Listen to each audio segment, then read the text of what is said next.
On Monday, we began with 210 competitors, and now we have the final 6. Our first presenter this afternoon is Code 268, and the title of the program is A Program. Don't stand by, stand up.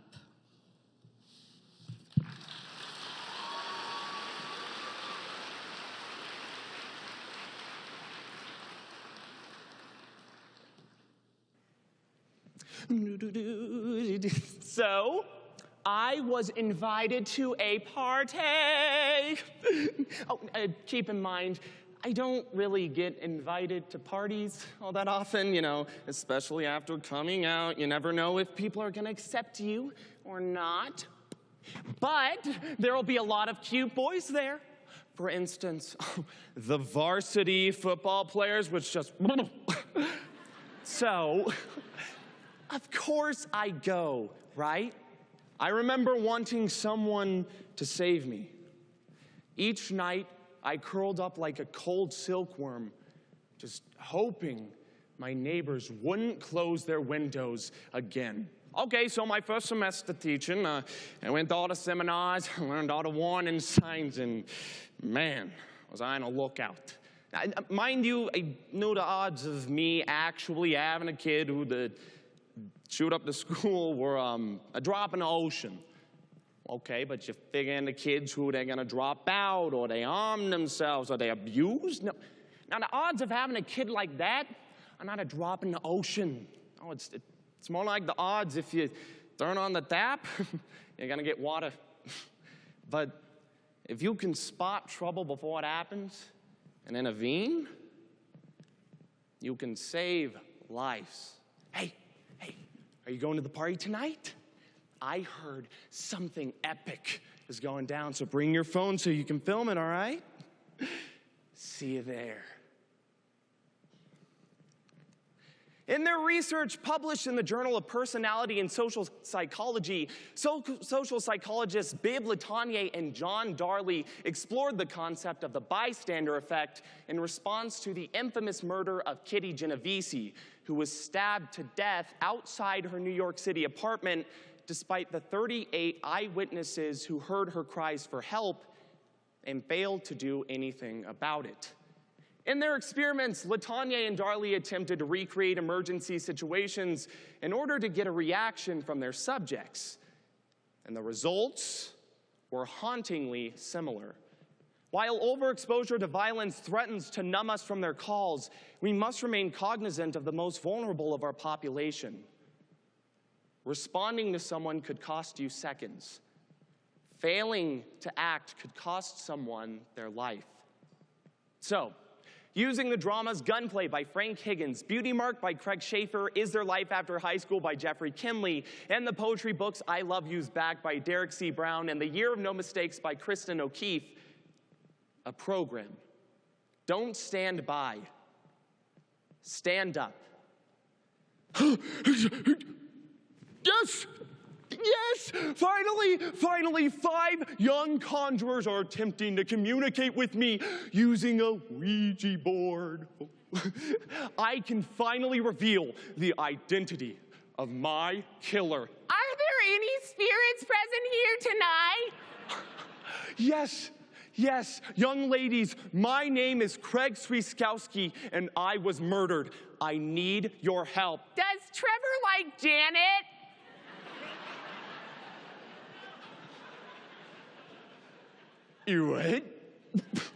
What? Listen, ladies, I need your help. Go to the police and tell them that Bruce Kobza has murdered me. Y-E-S, yes! Trevor does like you, Janet. I'm taking the Ouija board. All right. B-R... He's spelling Bruce. Yes, they finally get it. Just like your boyfriend, Denise. Will anybody please help me? Hey, what's going on, man? Do you remember gym class? Addie and I, we were just talking about it. We were talking about Joel Do you remember Joel the Jelly Roll? He was so fat. And we were talking about that one time, Danny, you pulled out an entire jelly roll, right? And he shoves in Joel's face, makes him eat it whole. and so all of us are losing it at lunch. And so Joel, he runs out of the cafeteria, and he's bawling like a baby. Every time I think of that, I crack up all over again. But my wife hates that story. No, it's always, oh, that's not funny. Why didn't you help him? What? You had to be there, you know? You had to be there. Had to be there. That's what they were telling me at the party. We were moving to a second house, right? And so I'm thinking, oh, this must be where the after party is. I'm curled up in my bathroom like a cold silkworm. My father's hands are pummeling my mother over and over and over. And once I finally emerge from the bathroom, I watch as my father sinks into the couch like a battleship. I look to my mother lies in a pool of her own watery blood. I couldn't say anything, for fear the same thing would happen to me. But I watched as my neighbors continued to close their windows again. So my second semester teaching, I had this kid, right? Sits in the back, he won't talk, he won't listen, he's got all the warning signs.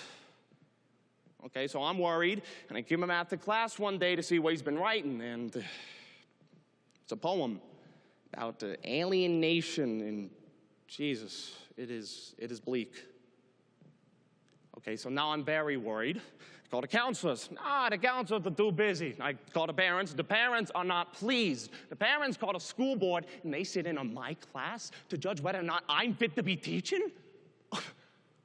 I don't have tenure. All right, now, how many students do you think I should turn in when any one of them could have the parents who shoot down my career and I lose my house? One of them is going to be the drop in the ocean. You know, the one who realizes, well, hey, there's a quick way to set things right. Plus, you get your face on TV. I could have done something. I didn't. I had to think of myself. So I'm at the second house now, and I realize that everyone from the party has moved into the same house as well. And that's when it happens. One of the football players hits me across the back of the head with a baseball bat. I told you it'd be epic. Come on, start filming. No. And they're on top of me, and everyone is laughing at me, and they're ripping off my clothes, and the punches come one after another. Oh, keep hitting them. The blood. Oh, God, I can taste the blood. I can taste the blood in my mouth, and my nose, and my eyes, and nobody is doing anything. Nobody is stopping them. Everyone is laughing at me. And then one of them breaks a beer bottle across my face.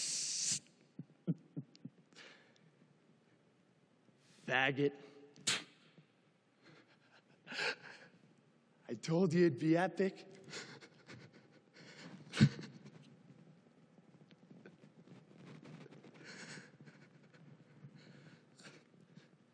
After that party, every time I see this beauty mark, I realize everyone, they always say, we've come so far. Gay kids are fine at school.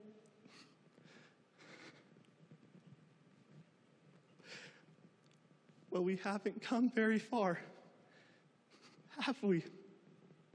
I remember wanting someone to save me. Night after night, I listened as my father beat my mother.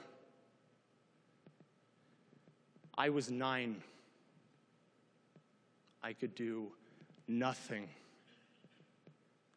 But my neighbors, I watched as they continued to close their windows again.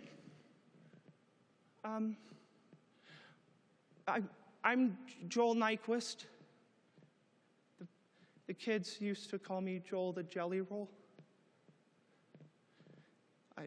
Mr. Buckowitz, he came up with that name.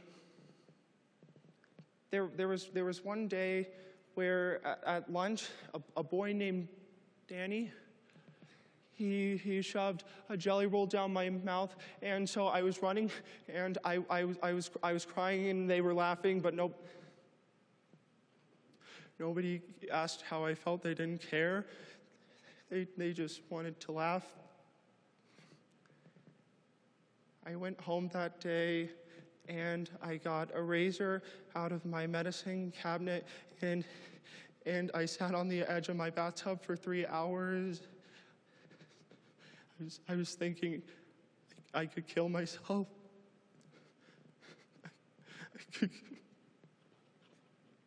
But I could hear them. I could hear them, and they were laughing at me. Mr. Buckowitz and the students, they were laughing. To all of you who stood by and did nothing and said it was going to be okay,